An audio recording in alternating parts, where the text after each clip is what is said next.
मनहरी गाउँपालिका मन नै हराउने मनोरम स्थानको रूपमा रहेको मकवानपुरको मनहरी गाउँपालिका जिल्लाका 10 स्थानीय तहमध्ये दोस्रो ठुलो व्यापारिक केन्द्र र गाउँपालिकाहरूमध्ये सबैभन्दा विकसित गाउँपालिका हो।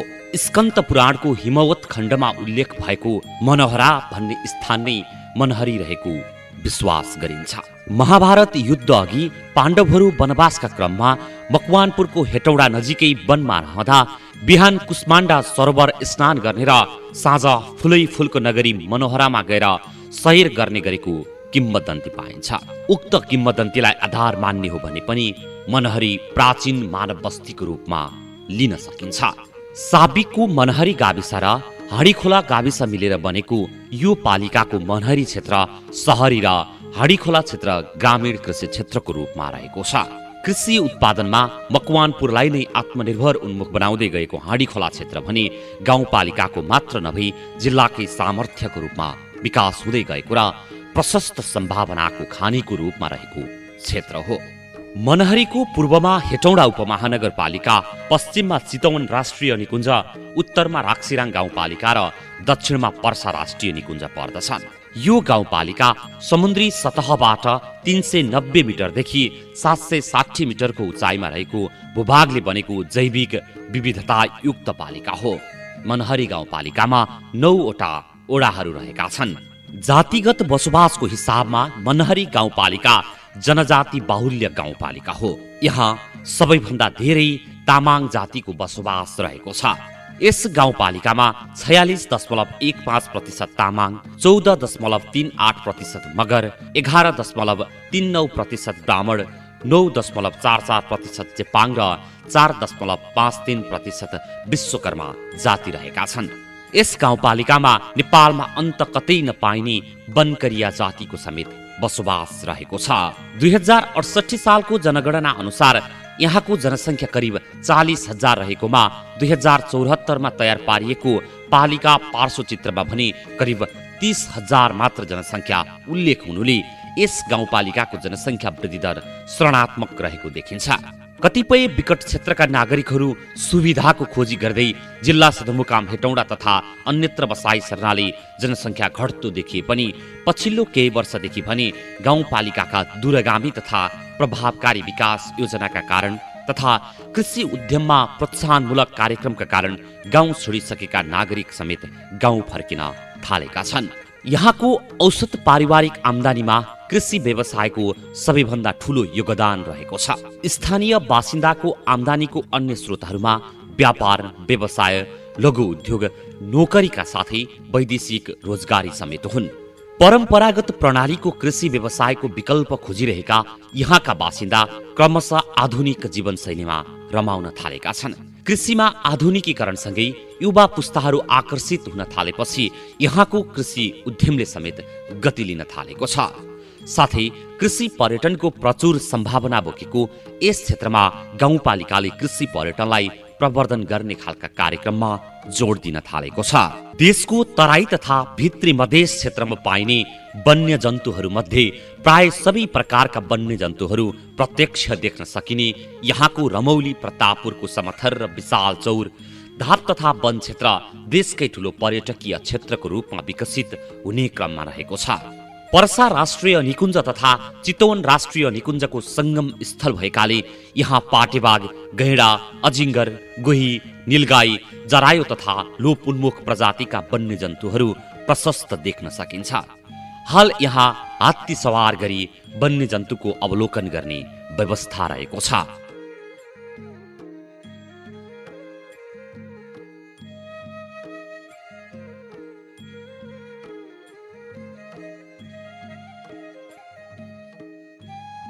रमौली प्रतापपुर जान मनहरी बजारबाट मनहरी खोलाको तिरैतिर ड्यामको कच्ची बाटो पनि जान सकिन्छ। तर मनहरी बजारबाट पूर्व पश्चिम राजमार्ग हुँदै करिब 2 किलोमिटर पश्चिमपट्टि लागेपछि बायाँतर्फ आकर्षक प्रवेशद्वार देखिन्छ। रमौली प्रतापपुरको जैविक अवस्थितिको झल्को दिने उक्त प्रवेशद्वार गाउँपालिकाले निर्माण गरेको हो। उक्त प्रवेशद्वार हुँदै पक्की सडकबाट पर्यटकीय क्षेत्र रमौली प्रतापपुर पुग्न सकिन्छ। रमौली प्रतापपुरमा वन्यजन्तुको अवलोकन तथा कृषि उद्यमको अवलोकनमा आउनेहरूलाई लक्षित गरेर यहाँ सामुदायिक लज समेत सञ्चालन गरिएको छ। गत वैशाख 1 गते नयाँ वर्षको अवसर पारेर सञ्चालन प्रारम्भ गरिएको लज भने कोरोना भाइरसको महामारीका कारण लगाइएको निषेधाज्ञाले प्रभावित बन्न पुगेको छ। यद्यपि आन्तरिक तथा बाह्य पर्यटकलाई लक्षित गरी सञ्चालन गरिएको यस सामुदायिक लजले पर्यटन प्रवर्धनमा टेवा पुर्याउने कुरामा दुई मत देखिँदैन। वैशाख गतेबाट सुरु गरे हो यो। अब यसबाट उठेको 25% यहीँ उपभोक्ता समिति महिला समूहद्वारा महिला समूहलाई हो हामीले सहयोग गर्ने उसमा हामीले वार्षिक 3 लाख रुपियाँ तोकेर हामीले चलाएको छौँ। 25% चाहिँ यहीँ जम्मा हुन्छ यहाँको महिला समूहमा, अरू पैसा चाहिँ काउन्सिलमा जम्मा हुन्छ। काउन्सिलले गर्ने कामहरू काउन्सिलबाट होला। अब हामीले गर्ने भने चाहिँ यहीँ मध्यवर्ती सामुदायिक लज चलाएको बाबत हामीले यहाँको मध्यवर्ती उपभोक्ता समितिलाई ट्याक्स तिर्ने हो वर्षको 3 लाख। गाउँपालिकाले चाहिँ यो जुन अहिले हाम्रो यो बस्ने ठाउँ छ नि सर, हजुर यो चाहिँ गाउँपालिकाले कोर बजेट हालेर बनाइदिएको हो। अनि यो माथि चाहिँ अहिले काउन्सिल तालबाट बजेट परेर 11 लाख यो निर्माण कार्यहरू अहिले भइरहेछ। मकवानपुरे सेन राजा माणिक सेनको पालामा निर्माण भएको मानिएको यहाँको मनोकामना मन्दिर शान्त वातावरण मन पराउने जो कोहीका लागि पनि चित्ताकर्षक लाग्न सक्छ। मनहरी बजारसँगै 2 बिघा क्षेत्रफलमा फैलिएको ऐतिहासिक तलाउ, बगैँचा तथा चौतारीहरू सहितको मनोकामना मन्दिर क्षेत्र यहाँको अमूल्य निधि हो। यहाँ प्राप्त भएका पुरातात्विक चीजबीजको सामान्य अध्ययनका आधारमा मनोकामना मन्दिर क्षेत्र अझ पौराणिक र ऐतिहासिक क्षेत्र हुन सक्ने अनुमान गर्न सकिन्छ। पूर्व पश्चिम राजमार्गसँगै जोडिएको यस क्षेत्रमा शिव मन्दिर लगायत अन्य धार्मिक तथा ऐतिहासिक सम्पदाहरू रहेका छन्। गाउँपालिकाको केन्द्र रहेको रजैयामा आध्यात्मिक केन्द्रको रूपमा विकास हुँदै गएको मनोरम उद्यान सहितको धाम छ अग्निहोत्र आश्रम। अन्तरिक्ष र वातावरणको शुद्धिकरणका लागि अग्निको सहायता लिई अन्न र वनस्पतिको हरिद्वार गरिने वैदिक यज्ञलाई अग्निहोत्र भनिन्छ। त्यही अग्निहोत्र यज्ञको नाममा स्थापित आश्रम हो अग्निहोत्र आश्रम। यस आश्रमको पुरा नाम भने ओम श्री वातावरण शुद्धिकरण अभियान अग्निहोत्र आश्रम हो। विक्रम सम्वत 2068 सालमा स्थापना भएको यो आश्रम रापती नदीको किनार अत्यन्त पवित्र स्थलमा अवस्थित रहेको छ। वैदिक सनातन व्यवस्थालाई पुनः सुदृढ बनाई बिग्रदै गएको सामाजिक र आध्यात्मिक परिवेशलाई सुधार गर्नका लागि ओम श्री वातावरण शुद्धिकरण अभियान अग्निहोत्र आश्रम एक माध्यमको रूपमा विकास हुँदै गएको छ। परापूर्व कालदेखि नेपाल एक तपोभूमिको रूपमा चिनिएको भूमि हो। हाल नेपालमा बढेको विकृति, विसङ्गति र हिंसाले नेपालको छवि धमिल्याउन खोजेको देखिन्छ, जसबाट समाजमा असन्तुलनको स्थिति सृजना भएको देखिन्छ। यस्तो बेला सरल र सहज रूपमा अध्यात्मको खोजी गर्नेहरूका लागि अनुकूल परिस्थिति बनाउन पनि आश्रमले महत्त्वपूर्ण भूमिका खेल्ने विश्वास लिएको छ। नेपालको आध्यात्मिक गरिमा पुनर्स्थापना गरी नेपाल र नेपालीको सामाजिक र आध्यात्मिक चेतनाको वृद्धि हुनुपर्ने महसुस भई यो आश्रमको स्थापना गरिएको हो। अध्यात्मको मार्ग खोजी हिँड्ने र आफूलाई चिन्न चाहनेहरूका लागि पनि आश्रमले राम्रो वातावरण दिई उनीहरूको लक्ष्यमा पुर्याउन सहयोगी बन्ने आशा गर्न सकिन्छ। समाजमा बढ्दो अन्धविश्वास र कुरीतिलाई हटाउँदै वेदले प्रदान गरेको वैदिक व्यवस्थाको पूर्ण पालनाका लागि आम जनमानसमा जागरण ल्याउनु पनि आवश्यक छ। आश्रमभित्र गुरुकुल वर्णाश्रममा रहेर दैनिक हवन, स्वाध्याय र प्रवचनबाट व्यक्तिगत र आध्यात्मिक उत्थान गर्न सकिनेछ। आश्रममा अद्वैत प्रवचन, स्वाध्यायबाट मन, वचन र कर्मको शुद्धिकरण गरी व्यक्ति निष्काम्य कर्ममा अग्रसर हुने र निष्काम्य कर्मबाट ज्ञानको उदयका लागि पथ प्रदर्शन गर्ने कार्य आश्रमले गरिरहेको छ। यसको प्राङ्गणमा हुर्कदै गएको बहुमूल्य वनस्पतिहरूले पनि आश्रमको महत्त्व झल्काइरहेको छ।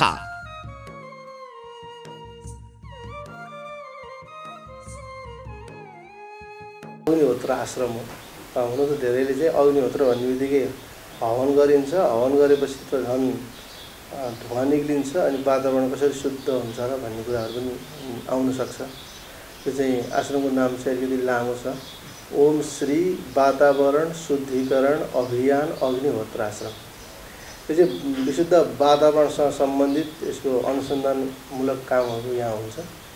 हवन भन्नाले कस्तो हुन्छ, यसमा चाहिँ वनस्पतिसँग सम्बन्धित, गाईको दुधसँग सम्बन्धित, बाख्राको दुधसँग सम्बन्धित यस्ता वस्तुहरू प्रयोग गरेर वातावरणसँग सम्बन्धित कामहरू हुन्छ यहाँ।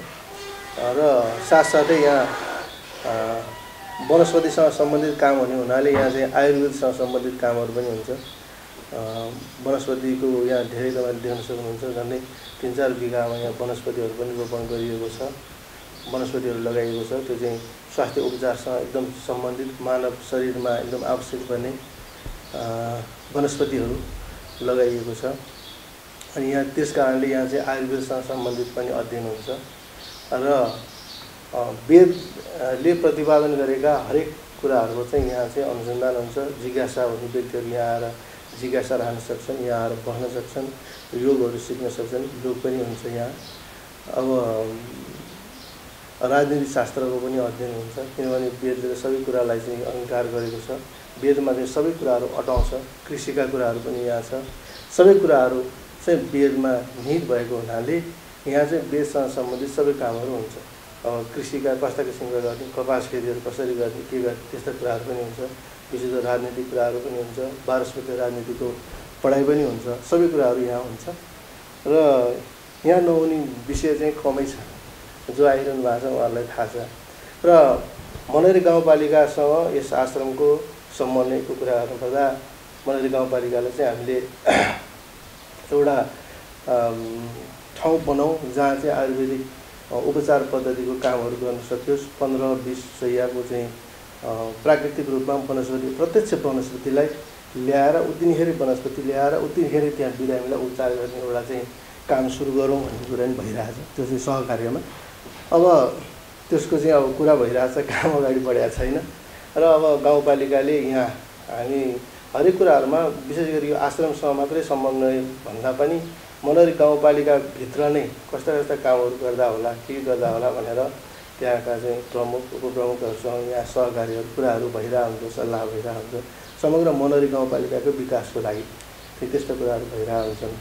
र यहाँ भौतिक संरचनाहरू निर्माण गर्नुपर्दा पनि उहाँहरूले प्रत्यक्ष गाउँपालिकाबाट पनि सहयोग गरिदिनु भएको हुनसक्छ। त्यसपछि प्रदेशमा, केन्द्रमा कहाँ भन्नुपर्ने हो त्यो भनेर उहाँहरूले आफ्नो हिसाबले सक्दो सहयोग पनि गरिरहनु भएको छ। यी र यस्ता अन्य थुप्रै सम्पदाले भरिपूर्ण छ मनहरी गाउँपालिका।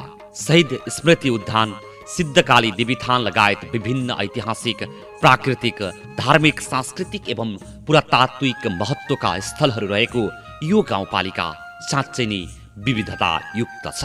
यहाँको गहनाको रूपमा विभिन्न किसिमका जात जातिको रहनसहन तथा चाडपर्व रहेका छन् भने धार्मिक, पौराणिक महत्त्वका स्थलहरू प्रमुख पर्यटकीय आकर्षणको रूपमा रहेका छन्। यी स्थानहरूलाई व्यवस्थित गर्न सकेका खण्डमा निश्चित रूपले आन्तरिक तथा बाह्य पर्यटकहरू बढ्न गई थप आर्थिक अवसरहरू सृजना गर्न सकिने देखिन्छ।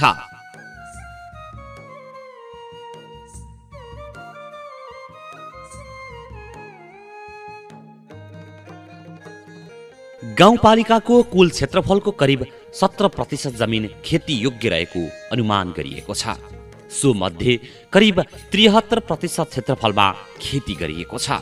धान, मकै, गहुँ, भटमास, तोरी, कोदो जस्ता खाद्य बालीहरू प्रशस्त मात्रामा उत्पादन हुने मनहरीमा मास, राजमा, बोडी, रहर, मुसुरो, मस्याङ, गहत जस्ता दलहन तथा आलु, काउली, गोलभेडा, खुर्सानी, काँक्रो, बन्दा, प्याज, भ्यान्टा, करेला जस्ता तरकारीका लागि जिल्लामा मात्र नभएर देशमै प्रसिद्ध छ मनहरी गाउँपालिका।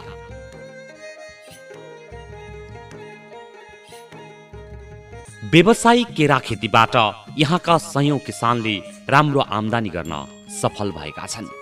कुखुरा, बाख्रा तथा गाई पालन गरिरहेका यहाँका किसानले टर्की, बट्टाई जस्ता चरा प्रजाति पालनलाई पनि सुरु गर्न थालेका छन्। पुरानो कृषि प्रणालीलाई सुधार गर्न किसानहरू आफै अग्रसर हुन थालेका छन्।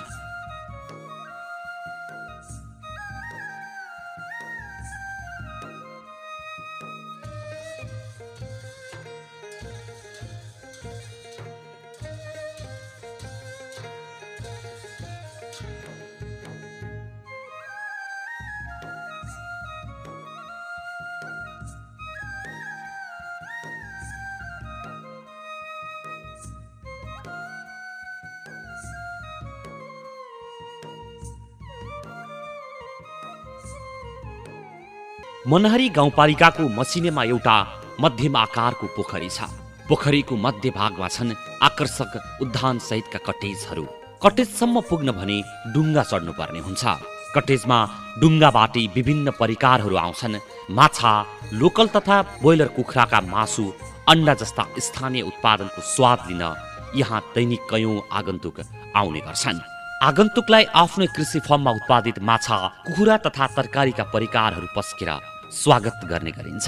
परम्परागत कृषि अपनाउँदा दैनिक गुजार्न मात्रै पुग्ने भएपछि स्थानीय पवन खड्काले माछा तथा कुखुरा पालन व्यवसाय सुरु गर्नु भएको थियो। ब्रोइलर प्रजातिको कुखुराबाट ठिकै आम्दानी गर्नुभएका उहाँलाई करिब 30 कट्ठा जग्गामा 4-5 वटा पोखरी निर्माण गरेर सुरु गर्नुभएको माछा पालनले भने हौस्यायो। गाउँपालिकाको सहयोगमा प्रदेश सरकारले समेत सहयोग गर्न थालेपछि तथा प्रदेशका कृषि मन्त्रीदेखि मुख्यमन्त्री समेत माछा पोखरीको अवलोकनका लागि पुग्नु भएपछि उहाँको मनमा अर्कै कुरा फुर्यो।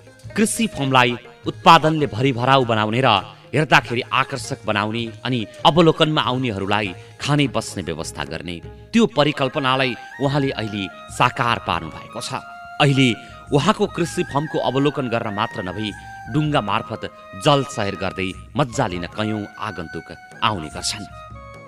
68 सालमा एमडिआई भन्ने संस्था थियो, जुन एमडिआई भन्ने संस्था मनहरीबाट जुन सञ्चालित थियो, त्यसले चाहिँ हाम्रो गाउँमा चाहिँ यो चुर्यामाई कृषि सहकारी अन्तर्गत चाहिँ माछा पोखरी खन्नको लागि भनेर चाहिँ 1 गट्ठा 5000 रुपियाँ दाम चाहिँ दिने कार्यक्रम अगाडि बढाइसकेपछि हामीले माथिको जग्गामा चाहिँ लगभग 2.5 गट्ठामा माछा पोखरी बनायौँ। त्यो 2.5 गट्ठामा माछा पोखरी बनाइसकेपछि त्यहाँ माछा चाहिँ 7-8 महिनामै राम्रो उपलब्धि देख्यौँ। जुन धानभन्दा चाहिँ 4-5 गुणै राम्रो हुने खालको अवस्था देखिसकेपछि यो जग्गा चाहिँ त्यत्तिकै बसिरहेको जग्गा थियो, यहाँ धान खेती गर्ने गरेका थियौँ। त्यसपछि मैले 2070 सालमा चाहिँ यसलाई चाहिँ माछा पोखरी पनि बनाउने, माछा पोखरीलाई दाना दिने ठाउँ बुङ्गुर पनि गर्ने, ब्रोइलर कुखुरा पनि गर्ने अनि भन्ने हिसाबले अनि होटल रेस्टुरेन्ट पनि गर्ने हिसाब भनेर त्यही बेलाको अवधारणा हो। 2070 सालको कुरा हो यो। त्यसलाई अलिकति मोडिफाई गरेर गर्ने भन्ने कुरो चाहिँ अब यो गत 2 वर्ष अगाडिदेखि मैले यसलाई सुधार्दै आएँ। अनि पछि अब यसपालिबाट चाहिँ अब मैले के आयो भने सोचमा अब उमेरले पनि अब भनौँ न अब 45 क्रस गरियो। त्यो हिसाबले अब उमेर अनुसारले परिवर्तन गर्ने, अब बुङ्गुर बनाउने काम नगर्ने, यसलाई कृषिलाई पर्यटनलाई जोड्ने, 2टा बुङ्गुर खोर राख्नु सट्टा 2टा बोर्ड बनाउने, 2टा बोर्ड बनाउँदाखेरि चाहिँ तपाईँको यसलाई खाना दिनु परेन, लाउनु दिनु परेन, मर्छ भन्ने रिस्क पनि भएन, दाना किनेर रेगुलर खुवाइरहनु भन्ने समस्या पनि भएन। यो ढुङ्गा चढ्न चाहिँ कमसेकम यहाँका वरपरका नजिकका सहरका मान्छेहरू चाहिँ पक्कै पनि आउने छन्। र त्यो ढुङ्गा चढ्दाखेरि भोलिको दिनमा चाहिँ माछा हेर्नको लागि भनेर दाना हामी आफैले व्यवस्था गरिसकेपछि पक्कै पनि किनेर उहाँहरूले हाल्नेछन् भन्ने हिसाबले चाहिँ मेरो यो कृषिलाई चाहिँ एग्रिकल्चर टुरिज्मलाई जोड्ने। अनि पछाडिपट्टि 2टा बनाएको छ हामीले, त्यो पिकनिक स्पोट अनि त्यहाँ चिल्ड्रेन पार्कको अवधारणा छ। अनि यसलाई चाहिँ रिसोर्ट टाइपले यसपालि चाहिँ मेरो चाहिँ नेपालसँग चाहिँ सहकार्यको कुराहरू भएको छ। त्यसले कारणले गर्दा चाहिँ अब यो उहाँहरूले भन्दै भन्नुभएको छ यो असारको क्लोजिङभन्दा पछाडि चाहिँ हामी तपाईँको आउँछौँ हेर्न। अनि त्यसपछि चाहिँ होमस्टेका कुराहरू मैले लिएर आएको छु यहाँ। अनि होमस्टेको कुरा ल्याएको छ। अनि त्यसपछि मैले चाहिँ कृषि पर्यटनलाई जोड्नको लागि हाम्रो यहाँ राष्ट्रिय निकुञ्जका अहिले सहायक वार्डन सरहरू हुनुहुन्छ मिथिलेश यादव सर, मैले उहाँसँग कोर्डिनेसन पनि गरेको छु। अब हामीले चाहिँ उहाँको ठुलो सङ्ग्रह भयो, हामी यसलाई सानो सङ्ग्रह बनाउनुपट्टि जाउँ न, सुधार गर्दै जाउँ, समय लाग्ला अवश्य पुगिन्छ। अनि के गर्ने भन्ने कुरो उहाँले मलाई जिज्ञासा राख्नु भएपछि मैले भने पक्कै पनि पहिला सुरु त हामीले एउटा जङ्गल सफारी भनेर सौराको जस्तो एउटा जीवको व्यवस्था गरौँ र कहाँ जाने एउटा गन्तव्य तय गरौँ। त्यो गन्तव्यमा पक्कै पनि केही न केही एउटा ठाउँहरू त्यहाँ व्यवस्थित हामीले बनाऊँ। अनि त्यो गर्दाखेरि चाहिँ किसानसँग यहाँ एग्रिकल्चर पनि भयो, जङ्गल सफारी पनि भयो र टुरिज्म पनि भयो। यी सबै कुरालाई समन्वय गर्दाखेरि मैले गाउँपालिकाको अध्यक्षसँग पनि कुरा राखेको छु, यो कुरा यहाँको वडा अध्यक्ष धुर्वखड्कासँग पनि मैले यही कुरा राखेको छु। र त्यो चाहिँ अर्को वर्ष बढाउने भन्ने कुरो जुन छ, जुन यहाँबाट चाहिँ लगभग 7-8 किलोमिटर माथि गइसकेपछि त्यहाँ एउटा 3 भङ्गाले भन्ने ठाउँ छ, त्यहाँनिर चाहिँ 12 महिना पानी आइरहने एउटा किर्तिरे धारा छ, जुन चाहिँ हामी सानो हुँदाखेरि बुवा हजुरहरूको पालामा खर्का लगाएर बस्ने ठाउँ हो, गाई बस्तु लिएर बस्ने ठाउँ, त्यहाँ 12 महिना पानी आउँछ। त्यो ठाउँमा चाहिँ एउटा कम्तीमा पनि अहिले यसपालि स्थल र त्यो पानीको धारालाई व्यवस्थित गर्ने भन्ने कुरो लिएको छन्। र त्यसपछि घुम्दै आएर एउटा चेबोङ प्राइ भन्ने स्कुल छ, त्यहाँ चिसपानीबाट चाहिँ क्रस गर्नुपर्छ। यो टङ्ग्रा खोला भयो, टङ्ग्रा खोलाबाट चिसपानीबाट क्रस गरिसकेपछि मसिनी खोलामा पुग्छौँ। जुन मसिनी खोलाको शिरमा चाहिँ तपाईँको चाहिँ हाम्रो माईको मन्दिर छ, जुन हामी चोरेमाईको मन्दिर भन्छौँ। त्यो माईको मन्दिर छ। त्यो माईको मन्दिरबाट चाहिँ दक्षिण बेल्टको पर्सा जङ्गल चाहिँ एकदमै राम्रो भ्यू देख्ने ठाउँ छ। त्यहाँ मिठो हावा पनि चल्छ र त्यो मन्दिरलाई पनि अलिकति व्यवस्थापन गर्ने र त्यहाँनिर चाहिँ एउटा चाहिँ पिकनिक जस्तो ड्राई फ्रुट खानसम्म मिल्ने खालको जुन हामी गाडीमा लिएर जान्छौँ टुरिस्टहरूलाई, उनीहरू चाहिँ त्यहाँ बसेर पानी ड्राई फ्रुट खाने, एकछिन 15-20 मिनट आधा घन्टा आराम गर्ने। त्यहाँबाट तराईतिरको जुन प्रदेशको जुन हाम्रो पर्सा जाने 2 नम्बर प्रदेशको जङ्गलहरू पनि अझ देखिन्छ, त्यो अवलोकन गर्ने। त्यसपछि त्यही गाडीमा यहाँ आउँछन्, उनीहरू थकाइमा पर्छन्, त्यसपछि होमस्टेमा बस्छन् अनि भोलिपल्ट अनि आनन्दले उनीहरू विधवादी भएर जान्छन् भन्ने हिसाबले अवधारणा लाग्यो। मनहरीमा झण्डै 3 बिघा क्षेत्रफलमा ड्रागन फ्रुट, कागती तथा कुरिलो खेती गरिरहनुभएका हरिशरण अर्यालले कृषिमा शैली परिवर्तन गर्न सकी प्रशस्त आम्दानी गर्न सकिन्छ भन्ने उदाहरण प्रस्तुत गर्नुभएको छ। अघिल्लो वर्ष मात्रै बिरुवा लगाउनुभएका अर्यालले पहिलो वर्ष ड्रागन फ्रुटको 1 क्विन्टल फल उत्पादन गर्नुभएकोमा यो वर्ष उत्पादनमा 10 गुणाले वृद्धि हुने देखिएको छ। अर्यालले यसै वर्ष लगाउनु भएको कुरिलो खेतीले पनि राम्रै उत्पादन दियो। पहिलो वर्षमा नै मूल्य राम्रो पाएपछि रु 5 लाखको कुरिलो बेच्नुभएका अर्यालको फर्ममा यतिखेर स्थानीय जात र वर्णशङ्कर कागती लटरम्मै फलिरहेका छन्। बिरुवाको छनौट गर्न सकेकाले र बिरुवा सार्ने समयको हेक्का भएकाले नै रोपेको पहिलो वर्ष नै कागतीले पनि राम्रै आम्दानी दिने अपेक्षा गरिएको छ। उहाँको फर्ममा 3 जना मासिक तलबमा र 10 जना दैनिक ज्यालादारीमा काम समेत गर्ने गर्छन्। यो 2076 पुसबाट मैले यो लगाउन सुरु गरेको हो। यो चाहिँ मैले चाहिँ चाइनाको बसाइमा चाहिँ यसको यो फल खाएर यसलाई टेस्ट राम्रो देखिसकेपछि यो लगाउनु पर्छ भन्ने लागिरहेको थियो। नेपालमा पनि यसको बिउहरू पाइन्छ भन्ने सुनिसकेपछि मैले चाहिँ यो लगाउनलाई अग्रसरता भएर लगाउन सुरु गरेँ। नामबाट आएको बिउ भन्नुहुन्थ्यो, हामीले काठमाडौँको साथीहरूबाट उत्पादन गराएको हो। हाम्रो 800-3200 बोट यहाँ छ यो प्लटमा। यो तलको प्लटमा चाहिँ हाम्रो 700-2800 देखि 3000 बिरुवा छ तल्लो प्लटमा। यो सर्वप्रथम त हामीले लगाउँदाखेरि यो फल्छ कि फल्दैन भन्ने थियो, कति वर्षमा फल्ला भन्ने थियो र अत्यन्तै चाहिँ एकदम रिस्कमा ठुलो लगानी लाग्ने रिस्कमा काम गरिरहेको थियौँ भने गत वर्ष नै हाम्रो 9 महिनाको पिरियडमै यो फलेको हुनाले, जस्तो पुसमा रोप्यौँ हामीले असारमा त फलिहाल्यो, साउनमा हामीले खाना पायौँ र त्यो खाँदाखेरि कस्तो फल फल्छ भन्ने थियो भने काटेर हेर्दाखेरि अत्यन्तै राम्रो र टेस्टमा पनि जति बजारमा आएको खल्लो फलहरू छ त्यही फल पनि खल्लो भेटिन्छ नि, हामी चाहिँ चक्लेट जस्तै मिठो छ। यसमा चाहिँ यो वर्षसम्मको हिसाबमा चाहिँ 24 को हाराहारीमा आइसकेको छ। यो 12 कट्ठामा 24 लाखकोमा, गत वर्ष 20 लाखकोमा अलिअलि क्रस गरेको थियो, यो वर्ष अलिकति बढाएको छ र यसमा चाहिँ थोरै सहयोग पनि छ। गाउँपालिकाबाट पनि सहयोग भएको छ, प्रदेश सरकारबाट पनि गत वर्ष पकेट कार्यक्रम अन्तर्गत हामीले चाहिँ सहयोगहरू लिएको थियौँ। उहाँहरूले नेपाल सरकारबाट पनि सहयोग भएको छ, प्रदेश सरकारबाट पनि सहयोग भएको छ, गाउँपालिकाबाट पनि यो वर्ष सहयोग गर्नुभएको छ र हाम्रो पनि गर्दाखेरि 24 लाखभन्दा क्रस गरिसकेको छ। उहाँहरूले त यति यो फल लगाउनुभन्दा अगाडि मैले सल्लाह गरेको थिइनँ, किनभने कस्तो हुन्छ के हुन्छ थाहा थिएन। म पनि एउटा चाहिँ कुहिरोमै दौडिरहेको जस्तो अवस्थामा थियौँ हामी, काँडै भएको बारीमा ल्याएर यत्रो पोल काटेर लगाउनु परेको छ र यो लगाएर अलिकति हुर्किसकेपछि उहाँहरूको ठुलो हौसला हामीले पायौँ र मैले चाहिँ यति राम्रो कामहरू भाइहरूले गर्नुभयो, यो अत्यन्तै खुसीको कुरा हो भन्नुभयो। उहाँहरूले आएर घुमिदिँदा मात्रै हाम्रो मन ढुक्क हुने। त्यसपछि त कृषि मन्त्रीज्यूहरू, मुख्यमन्त्रीज्यूहरू अनि प्रमुख हाम्रो मानबहादुर सर, हाम्रो चाहिँ प्रमुख सचिवज्यू पनि आउनुभयो। उहाँहरू आएर हौसला दिनुभएपछि होइन यो चाहिँ खेतीप्रति, यो चाहिँ हाम्रो लगावप्रति चाहिँ अत्यन्तै मेहनतका साथ अगाडि बढेका छौँ। गाउँपालिका अध्यक्षज्यू मात्र होइन, उपाध्यक्ष लगायत हाम्रो गाउँपालिकाको कार्यपालिका टिमहरू, कार्यकारी सरहरूले पनि तपाईँले यति राम्रो काम गर्नुभएको छ भन्नुहुन्छ, सबैले राम्रो गर्नुभएको छ। उहाँहरू सबै कर्मचारीहरूको साथ र सहयोग छ र हौसला। आर्थिक सहयोग भन्दा पनि चाहिँ यो वर्ष मात्रै भयो होइन, तर अन्य सहयोग चाहिँ उहाँहरूले सधैँ हौसला दिइरहनुहुन्थ्यो। हाम्रो गेट कटेन गत वर्ष, हामीले यो गेटभित्रैबाट, यो वर्ष पनि गेटबाट कट्दैन, मैले होलसेललाई दिनु पर्दैन। कसरी किलोको बेच्नुभयो? गत वर्ष 800 रुपियाँ प्रति केजी खोसाखोस भएको थियो। यो बारीको जति फल्छ सबै म लिनु भन्नुहुन्थ्यो। यसपालि त बिरामी हुनुहुन्छ पुरानो जोशी सर, उहाँ आफै आएर यो बारीमा कति फल्छ सबै मलाई देऊ त भाउ, यति मिठो रहेछ, म चाहिँ यो अरूलाई दिन भन्नुहुन्थ्यो। मैले त्यसो होइन सर भने 5-10 किलो मलाई पठाएँ, बाँकी अरू चाहिँ सबैलाई बाँडेर बेचेँ। बनकरिया होमस्टे। बनकरिया जाति नेपालको अति सीमान्तकृत जाति समुदाय हो। नेपालभरिमा यस जातिको जनसङ्ख्या जम्मा 81 मात्र रहेको छ भने घरधुरी सङ्ख्या जम्मा 21 छ। यस जाति समुदायमा जम्मा 2 जनाले मात्र एसएलसी पास गरेका छन् भने हाल 34 जना बालबालिका अध्ययनरत छन्। मकवानपुरको मनहरी गाउँपालिका वडा नम्बर 4 मुसे धापमा बनकरिया बस्ती रहेको छ। यस धापमा बगर जस्तो जमिन रहेकाले कृषि उत्पादन राम्रो हुन्न। त्यसैले यहाँको उत्पादनले बनकरिया समुदायका लागि 3 महिना मात्रै खान पुग्छ। सरकारले लोपोन्मुख जाति समुदायको प्रवर्धन गर्न उपलब्ध गराउने मासिक 3000 भत्ताले केही राहत त दिन्छ, तर समाज रूपान्तरणका लागि सो जागरण सहितको आर्थिक रूपान्तरण आवश्यक पर्ने देखेर मनहरी गाउँपालिकाले बनकरिया जातिका लागि आर्थिक उपार्जनको दिगो विकल्प तयार पारेको छ। बनकरिया होमस्टे।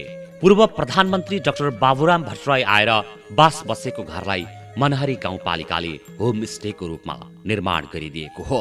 यहाँको बनकरिया बस्तीको प्रचार प्रसार हुने तथा पर्यटन प्रवर्धन समेत गर्ने उद्देश्यले होमस्टे निर्माण गरिएको हो।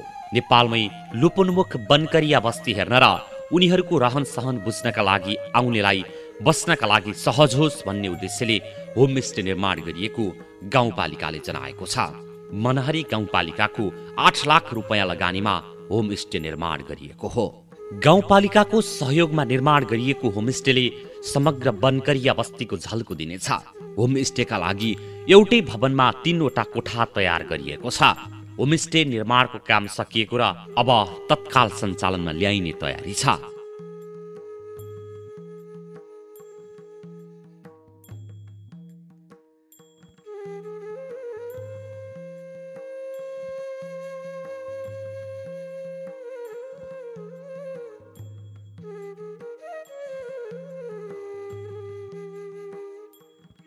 हामीले अब तालिम पनि लिइसकेका छौँ। उहाँ गाउँपालिकाबाट लगेर आदि के अरे 5-6 जना मान्छेलाई तालिम लगेर दिनु भइसकेको छ।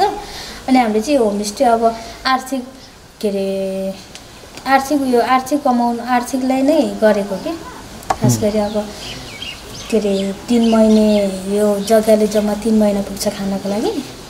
अनि त्यसपछि बाख्रा कुखुरा पाल्न थालेछ मैले। बाख्रा कुखुरा अहिले प्रायः सबैले छ सर, सबैले बाख्रा कुखुरा कम्तीमा नै 20-25 वटा बाख्रा के अरे 20-25 वटा कुखुरा 2-3टा बाख्रा गरेर 2-3टा बुङ्गुर एउटा बुङ्गुर गरेर पाल्न थालेछ।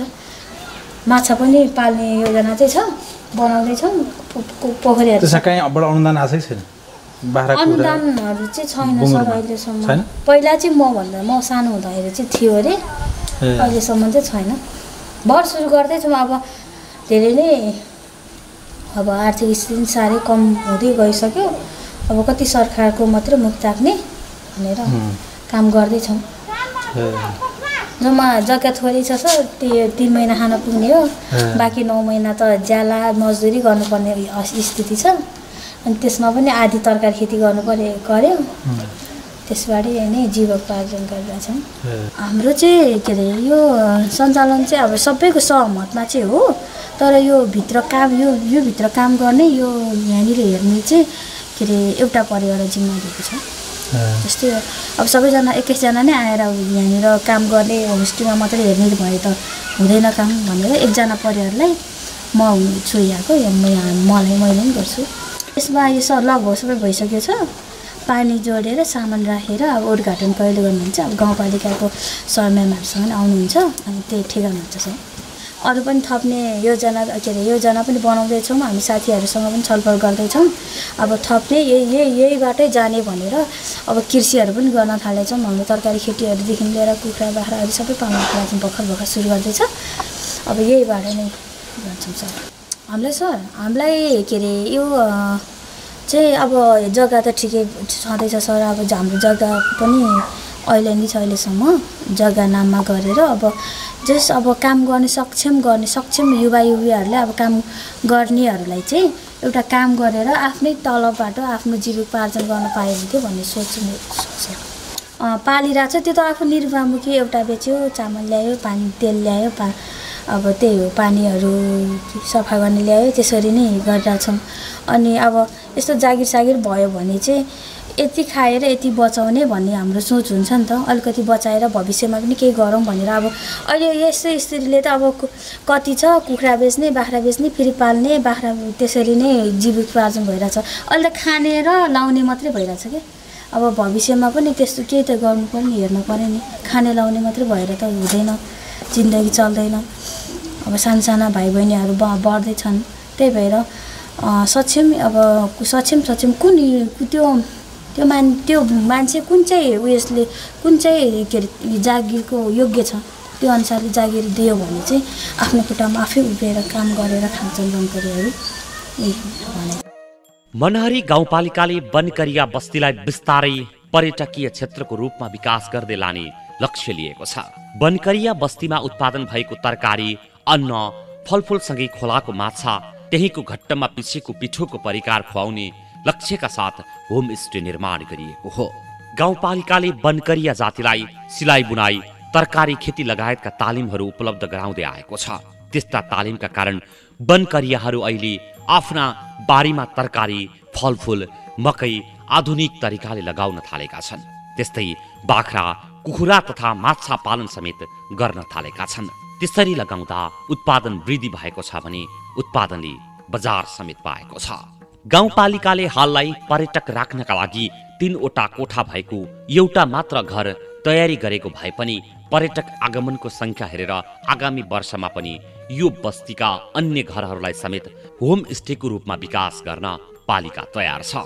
गाउँपालिकाले होमस्टेलाई व्यवस्थित रूपमा सञ्चालन गर्न 5 जनालाई होमस्टे सञ्चालन तालिम दिएको छ भने होमस्टे सञ्चालन गर्नका लागि छुट्टै समिति बनाएको छ।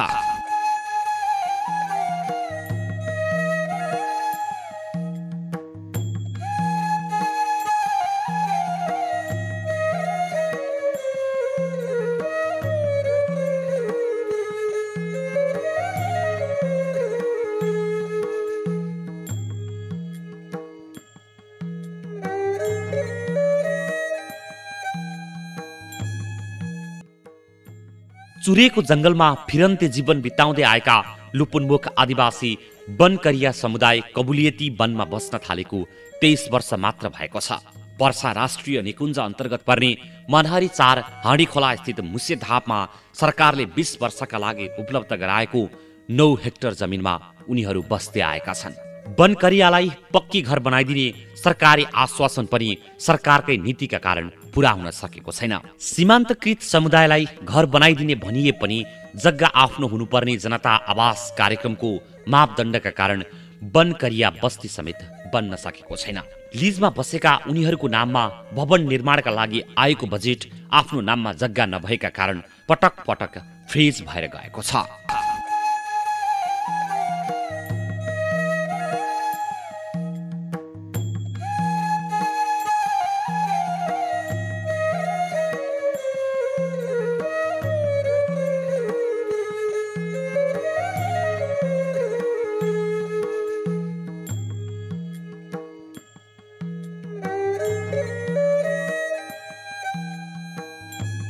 मनहरीलाई देशमा मात्र नभई अन्तर्राष्ट्रिय रूपमा चिनाउन यहाँ निर्माणाधीन मदन भण्डारी रङ्गशालाको महत्त्वपूर्ण भूमिका हुन सक्छ।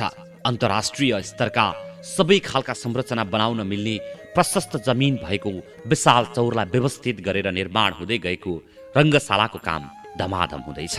गाउँपालिका, प्रदेश तथा संघीय गरी तीनै तहको सरकारले रङ्गशाला निर्माणमा बजेट विनियोजन गरेका कारण यो रङ्गशाला चाँडै नै अन्तर्राष्ट्रिय स्तरको खेल मैदानको रूपमा विकास हुने कुरामा दुई मत छैन।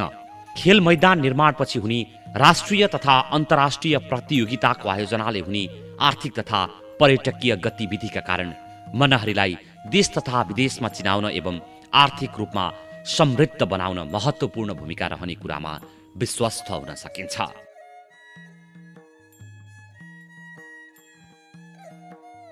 हाम्रो मनहरी गाउँपालिकाको ले चाहिँ एउटा डिपिआर गरेर मदन भण्डारी क्षेत्रीय रङ्गशालाको रूपमा यसलाई स्थापित गरेको छ र यो करिब 20 हेक्टर क्षेत्रफलमा फैलिएको छ। यसलाई हामीले चाहिँ यो मकनपुरको पश्चिमी भेगमा अवस्थित छ र यसलाई जिल्लाकै समग्र एउटा खेल क्षेत्रको रूपमा विकास गर्नको लागि हामी यसमा अगाडि बढिरहेका छौँ। विभिन्न चाहिँ स्थानीय सरकारदेखि लिएर प्रदेश सरकार, सङ्घीय सरकार मार्फत हामीले कोर्डिनेसन गरेर यहाँ अहिले चाहिँ रङ्गशालाको सुरुवाती काम भनेको हामीले यो कम्पाउन्ड वाल कम्पाउन्डमा हामीले 400 मिटर त घेरिसकेका छ र अहिले भर्खरै असार र मसान्तसम्म भ्याउने गरी फेरि 30 लाख रुपियाँ बजेट हामीलाई थप भएको छ। यसको काम अब 1-2 दिनभित्र सुरु गर्छौँ र हामीलाई बागमती प्रदेशका मुख्यमन्त्री दोर्मणी पौडेल मुख्यमन्त्रीज्यू हुन्छ, उहाँले चाहिँ यो बाँकी कम्पाउन्ड घेर्ने काम चाहिँ बागमती प्रदेश सरकारले चाहिँ यो पुरा गर्छ भन्ने प्रतिबद्धता जाहेर गर्नुभएको छ र सम्भवतः आउने बजेटमा पनि त्यसमा यो हाम्रो चाहिँ यो खेल मैदानको लागि चाहिँ बजेट एडजस्ट भएर आउँछ भन्ने हामीले विश्वास लिएका छौँ र हामीले पटक पटक मुख्यमन्त्रीज्यूलाई हाम्रो यहाँको कुराहरू राखेका छौँ र फाइलहरू पनि पेश गरेका छौँ र यो समग्र रूपमा यो चाहिँ रङ्गशाला बन्दाखेरि चाहिँ यसले चाहिँ यो चाहिँ हाम्रो कस्तो छ भन्दाखेरि यो चितवनको चाहिँ जुन सौराको रूपमा मिनी सौराको रूपमा हाम्रो चाहिँ गाउँपालिकाले यहाँको स्थानीयहरूले बनाउन खोजिरहेको छ। हामीले यो चाहिँ राप्ती पारी देख्न सक्नुहुन्छ, सौरामा भन्दा बढी यहाँ चाहिँ जनावरहरू हामीले देख्न सक्छौँ। यहाँ पाटे बाघहरू, गैँडाहरू हजारौँ सङ्ख्यामा चाहिँ मृग र जराएको चाहिँ लाइन चाहिँ यहाँ लाइनका लाइन हिँडिरहेको देखिन्छ र यो भित्री यो जङ्गलको बाटो हुँदै कसरासम्मको ट्र्याक पनि बनेको छ। त्यस कारणले यसलाई चाहिँ टुरिज्मसँगै खेल क्षेत्रमा पनि विकास गर्न सकिन्छ कि भन्ने अवधारणाका रूपमा चाहिँ गाउँपालिकाले यसलाई लिएर अगाडि बढेको छ।